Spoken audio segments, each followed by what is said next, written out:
Bienvenidos a Negocios Rentables FX. Te mostramos claves para hacer marketing en Internet.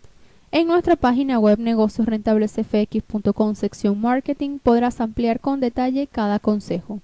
Internet se ha convertido en una de las principales herramientas no solo de los emprendedores, sino también de los empresarios establecidos en el mercado. Es por eso que conocer los mejores canales para empezar una campaña de marketing en Internet será de gran ayuda para ti. Segmenta e identifica el mercado. Existen muchas herramientas que puedes usar para segmentar tu mercado en Internet como lo haces con un establecimiento físico.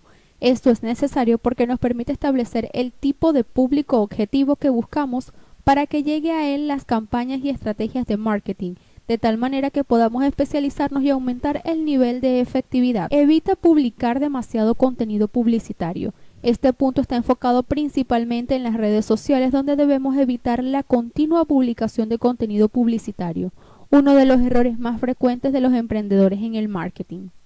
Ten claro que si deseas hacer marketing en Internet, el primer paso es olvidarte de publicar siempre publicidad. Evita hacer spam. Hay límites y en el marketing de Internet hay que identificarlos y respetarlos.